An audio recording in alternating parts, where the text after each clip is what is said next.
In the pastoral letters, the Apostle Paul gives instruction to his two spiritual sons, firstly Timothy, and then Titus, the first bishop of Ephesus, and then bishop in Crete, Titus, and gives them a program of life. Already he has insisted that people should observe what they have observed in him and his behavior, and that is what is the model given for all pastors of all time, to preach verbo et exemplo. And one should not allow oneself a single word that the Lord would not undertake upon himself. And there we have again the insistence that the Apostle Paul has on the correctness of the teaching given. It is for you to preach the behavior which goes with healthy doctrine. Healthy doctrine. Iach yn y fydd used to be said in Welsh, healthy in the faith. The older men should be reserved, dignified, moderate, sound in faith, and love and constancy. Now we have here various expressions which are going to be keynotes in Christian behavior throughout the centuries. The Greek semnotes, this gravity, this sobriety, a dignified behavior, is something which is different from the shallowness of excessive légèreté, lightness, that one might find, for instance, on a Saturday evening when the Guinness has flowed freely in a pub. This seriousness, actually Thomas Merton speaks of that in one of his writings. There is a certain seriousness in the strict monastic life which counterbalances that excessive lightness of the world, because the monk remembers where he's going and what he's here for. Memento mori, remember to die. And because there is a danger of losing souls, that is a key part of the equation, that the monk is aware that all the time he's there to stop souls from going to hell. But there's a certain element of seriousness about, therefore, suffering well every day. A deliberate participation in Calvary. And on it goes, inviting to avoidance of things like scandal-mongering, habitual wine drinking, and in general being teachers of the right behavior.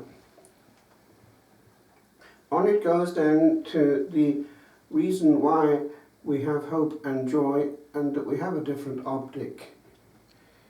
There is this revelation of the grace of our God and the hope that it leads to.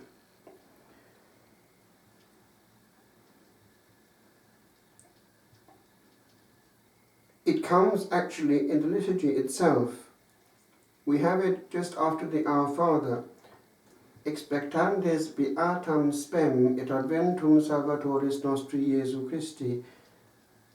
Expecting the blessed hope and the coming of our Saviour Jesus Christ. So we know where we are going. In fact, I remember being on a regular basis moved by the large stained glass windows on the door that led from one of the cloisters at La Trappe to the graveyard outside. Two crosses, Cistercienses in pace, resurrectionem expectantes, the Cistercians in peace, expecting the resurrection. And now and again those doors would be open, not only on All Souls' Day, but also when a body was being carried out. And there's no coffin on the Trappist body. It's put in the ground as it is. But it's total victory over the cosmos. Eternity conquered in one spot of time, which we call life. And that life may be long or short. There is a beauty in dying after a short life. For that person, if he's ready, goes in the fullness of a torpedo, fired unto glory, never getting old. There's a freshness in youth. Many saints have died very young and conquered eternity in a short time with great pain and suffering, and also joy in the hope.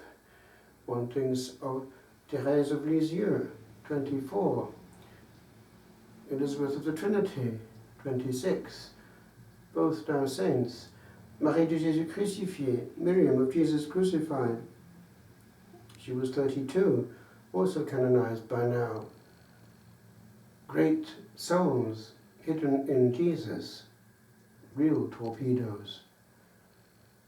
And also men, we forget that the great St. Anthony of Padua was only about 36 when he died. St. Francis himself was only in his 40s, and on we could go. They went fresh and young, they never grew old.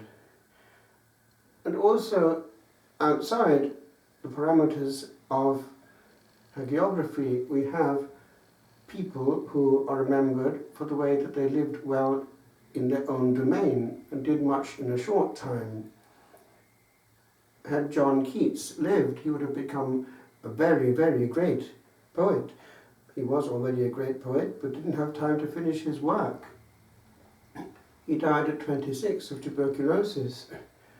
And when he realized that he was going to die of tuberculosis, when he saw the blood coming out of him, he knew what that meant, he wrote, "When I have fears that I may cease to be, before my pen has gleaned my teeming brain." And on it went. And he talks about, when on the shore of this wide world we stand alone. That's powerful. Death. On this day, a good friend of mine would have been 43, Ray. He would come here when he could, and he died at the age of 39. He, likewise, will never grow old and will always be remembered for the force of the oomph factor that we had in him. He was on fire for Jesus. He testified to him even in the hospital ward where he was dying. The rosary was his weapon. Even children hand on good examples to adults. Just the other day, I heard that a little child, whom I know very well, had said 100 Hail Marys. He wanted to give 100 roses to Our Lady and 100 bullets to old Nick, a child.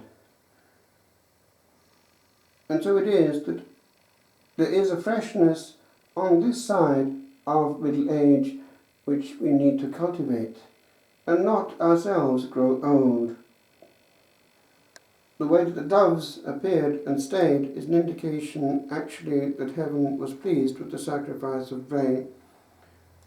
Things like the initiative to have, around this time of year, not Halloween for the children, but a celebration of fancy dress in saint's garb was his.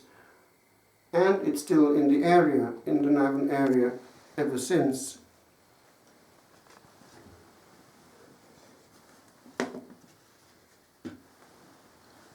I think how it would be beautiful to die without losing the fervour of youth. What the Lord, talking to John the Divine on Patmos, refers to as the first love. You have lost your first love, not referring to him but to one of the churches, and it could be an accusation made against the Christian soul. St. Paul VI talked of it when talking to his clergy one day, having signed so many rescripts of laicization.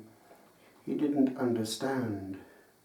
Remember, he said, the joy when you said yes, and the joy of your ordination in First Mass.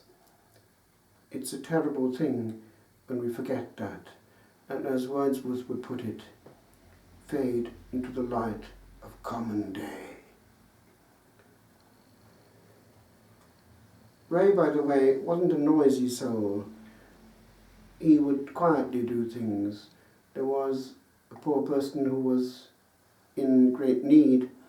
He needed shoes, and Ray took all that he had in his account and gave it to him for the shoes, bought them himself for him.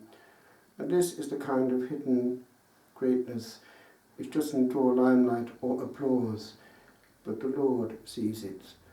It is written in our copybook, and true glory does not receive applause. I will never grow old. Goodbye, dear Ray. What 'tis to die, what 'tis to lie in peace, with neither grey nor wrinkle, twinkling aye in memories ere to be, where here will cease the shrivelling of plucked days. What 'tis to stay for ever and a day upon a page of youth and beaming court. What 'tis to cry at the aeons, come no more, nor bid me age or wilt with your long wearing. I will die, and in a breath blow out the hours that kill the beauty of a face. I will one ray have glimmer in the trail of days that still I would perhaps have walked.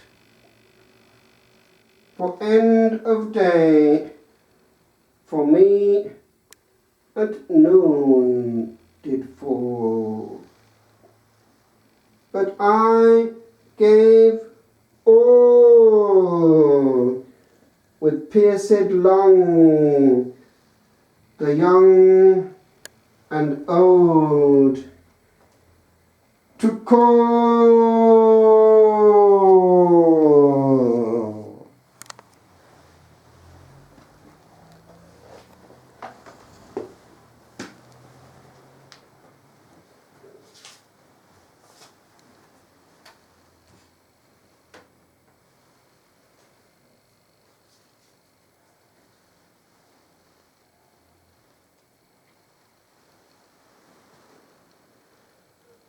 Only who seek a comfort sure in trouble and distress, whatever sorrow vex the mind, or guilt the soul oppressed, Jesus, who gave himself for you upon the cross to die, opens to you his sacred heart, oh, to that heart draw nigh. Ye hear how kindly he invites, he hear his word so blessed. Only that neighbor come to me, and I will give you rest. Jesus, the joy of saints on high, the hope of sinners here, attracted by those loving words, to thee I lift my prayer. Wash thou my wounds in that dear blood, which forth from thee doth flow. New grace, new hope, inspire new, and better heart bestow.